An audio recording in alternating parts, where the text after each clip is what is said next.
Om Shanti Shanti Shanti.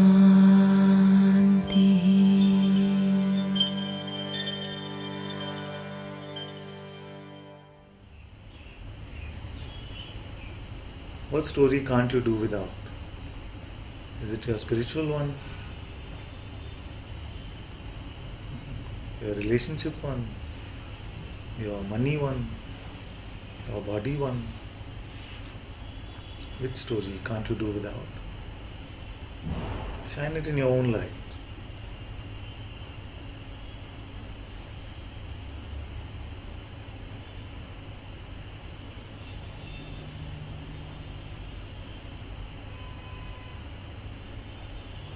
It could be something that you're looking for,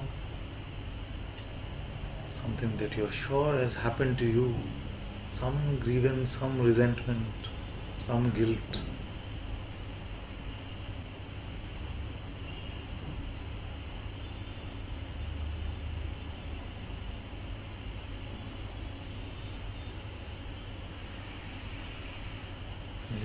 And it is these stories which make us stiff.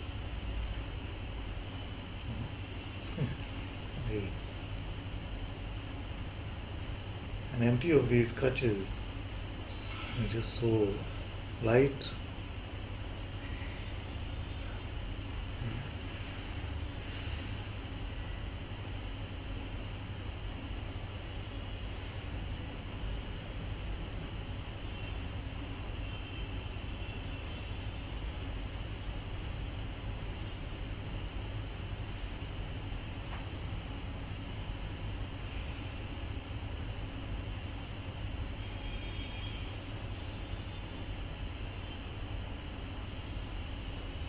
At least as long as you can identify that it is this that gives me trouble. It is not the world, it is not events, it is not even feelings, emotions. There is always a story which gives me trouble.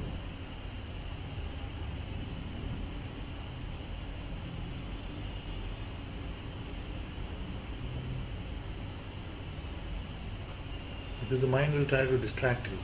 It will say it is because that is happening, this is happening, look at how he is behaving, look at how she said this, and all of these things.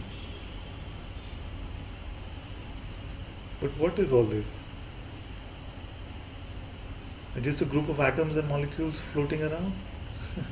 Are troubling other pieces of atoms and molecules? No, it can't be. Is it? It must be that all that seems like attack, all that seems like is a defense, must be just conceptual, just ideas.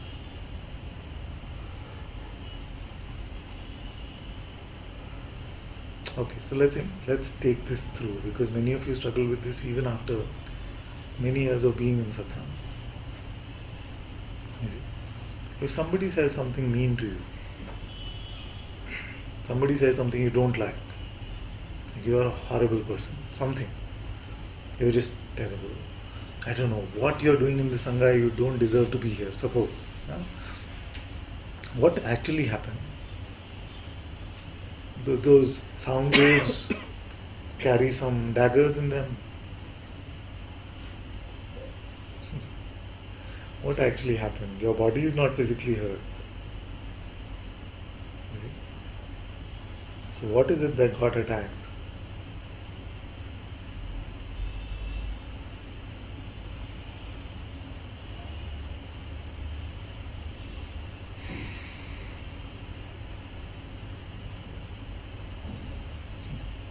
And suppose that you are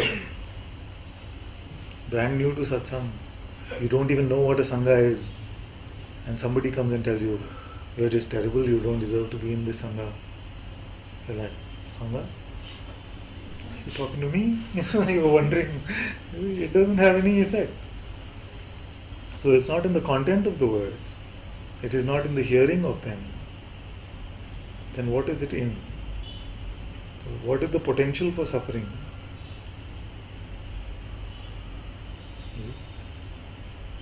Suppose you told a 1-year-old child this.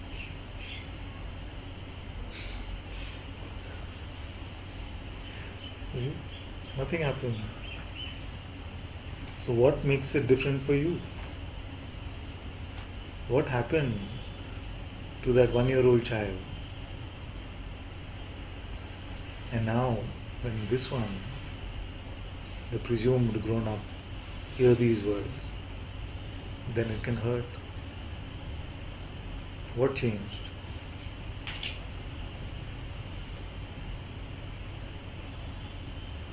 See, this is the loss of innocence that I speak about.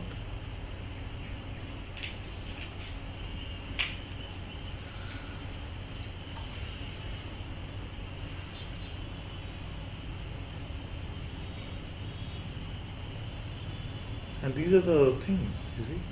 We hear them from the world, we hear them from the mind.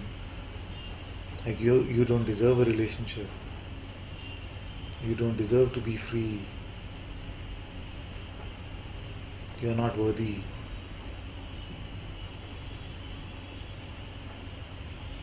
You see? And I'm not picking out necessarily just one end of the spectrum. The other end could also be, oh, you're just too good. You're just too good. Yeah. You're like, you're just the sweetest, the best person. You should get the best relationship. You're just too good. You see? This is the nature of the so-called self-help thing. No? Because the negative affirmations are not true. Let's then positively affirm some other stories. You see? But what is beyond our stories?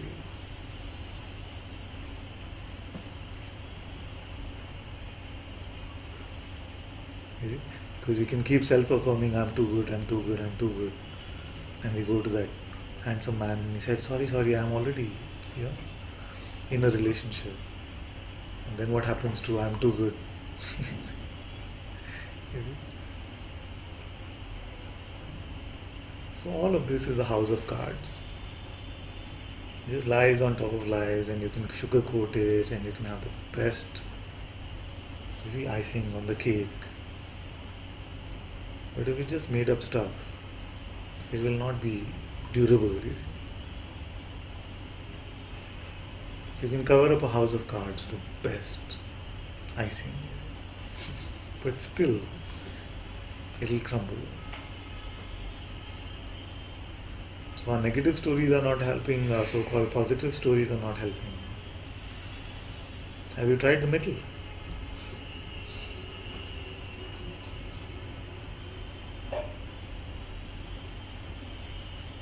You see, this middle is very unattractive because the mind can't do it. The mind can say, okay, tell me think positive, I'll think positive. Tell me think negative, I'll think negative. It never follows that. But at least it pretends to. You see? But this middle is what? In the middle of true and false, in the middle of right and wrong, in the middle of left and right, in the middle of previous and next, what is there?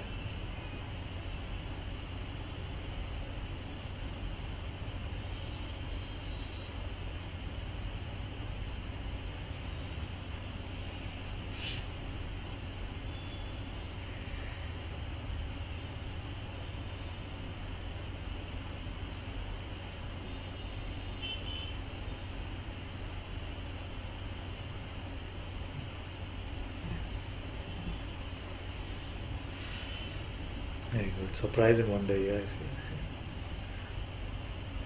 But in the middle of wonder and disgust, you see, what is there?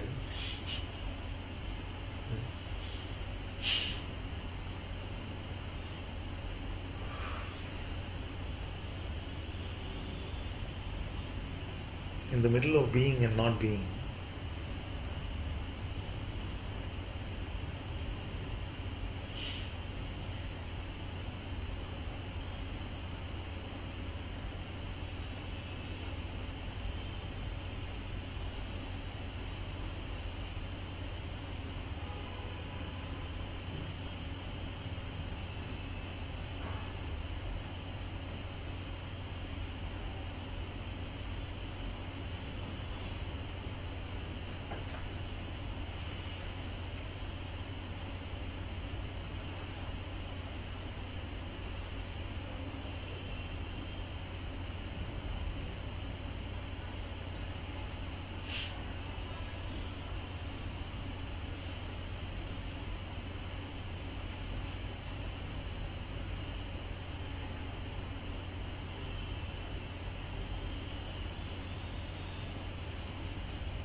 You've looked at every concept about yourself.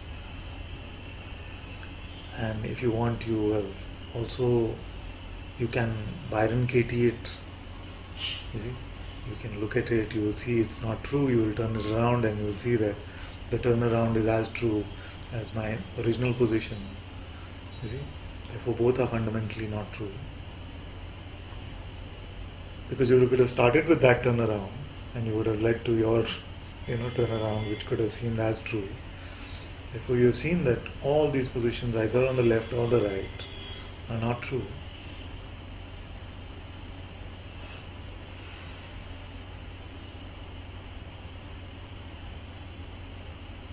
What does that leave you with?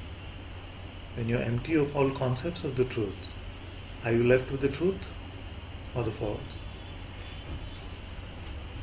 When you're empty of all concepts of true and false, what are you left with?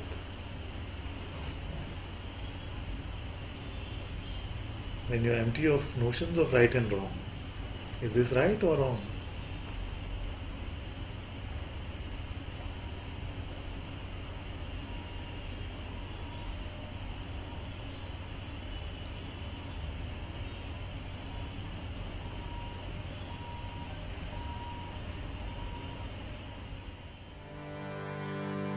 Om